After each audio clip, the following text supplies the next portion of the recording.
केदारनाथ मंदिर की कथा। केदारनाथ सबसे अहम हिंदू तीर्थ स्थानों में से एक है।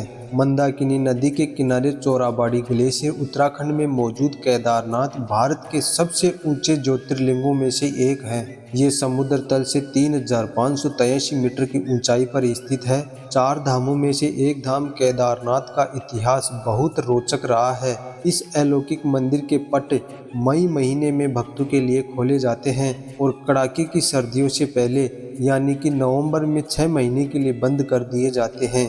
ऐसा इसलिए किया जाता है क्योंकि यहाँ की ठंड को सहन करना साधारण व्यक्ति के लिए संभव नहीं है।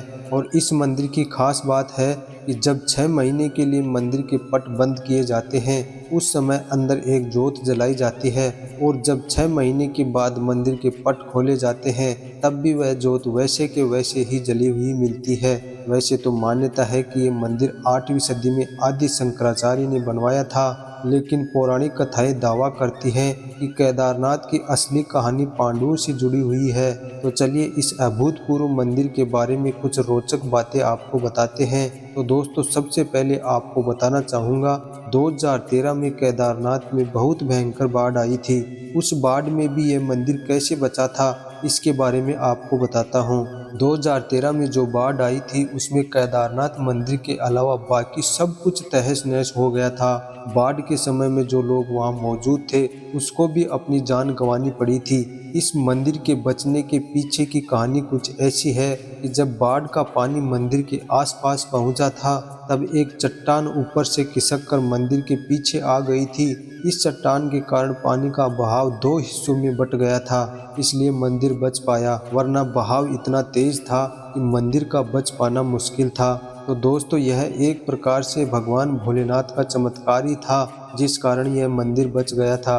अब बात करते हैं केदारनाथ से जुड़ी पौराणिक कथा के बारे में। पौराणिक कथाओं के अनुसार केदारनाथ की कथा महाभारत के युग से शुरू होती है। जब पांडव कुरुक्षेत्र की लड़ाई में किए गए पापों का प्रायश्चित करने के लिए भगवान शिव को ढूंढने निकले थे तब शिव उनसे छुप गए थे। शिव ने अपना रूप बदलकर एक बैल का रूप धारण कर लिया था और केदार में छुप गए थे। जहां वो छुपे थे उस जगह को गुप्त काशी कहा जाता है। पांडव काशी अर्थात वाराणसी से होते हुए केदार उत्तराखंड पहुंचे थे और वहां किसी तरह भीम ने भगवान शिव को खोज निकाला था। हालांकि कथा यहाँ से रोचक मोड़ ले लेती है। भगवान शिव जो बैल बने हुए थे वो जमीन के अंदरूनी भाग में छिप गए, लेकिन उनकी पूंछ और उनका कुब्बड़ दिख रहा था। भीम जो पांडवों में सबसे शक्तिशाली थे उन्होंने पूंछ से पकड़कर बैल को निकालने की कोशिश की। इसी द्वंद्व में उसका सिर नेपाल के डोलेश्वर महादेव में जाकर गिरा और उस बैल का कुब्बड़ एक शिवलिंग के तौर पर स्थापित हो गया। इसी द्वंद्व में पहाड़ के 2 हिस्से भी हो गए जिन्हें अब नर और नारायण के नाम से जाना जाता है। और यही कारण माना जाता है कि केदारनाथ का शिवलिंग तिकोने आकार में है, वो आम शिवलिंग की तरह नहीं दिखता। दोस्तों अब आपको बताते हैं कि इस मंदिर का नाम केदारनाथ क्यों पड़ा। दरअसल इसकी कहानी भी भगवान शिव के रूप से जुड़ी हुई है। पौराणिक कथाओं के अनुसार असुरों से बचने के लिए देवताओं ने भगवान शिव से प्रार्थना की थी। इसी कारण भगवान शिव बैल के रूप में अवतरित हुए। इस बैल का नाम था कोडारम जो असुरों का विनाश करने की ताकत रखता था। इसी बैल के सींग और खुरों से असुरों का सर्वनाश हुआ था जिन्हें भगवान शिव ने मंदाकिनी नदी में फेंक दिया था। इसी कोडारम नाम से लिया गया है केदारनाथ, इस कारण इसका नाम केदारनाथ पड़ा था।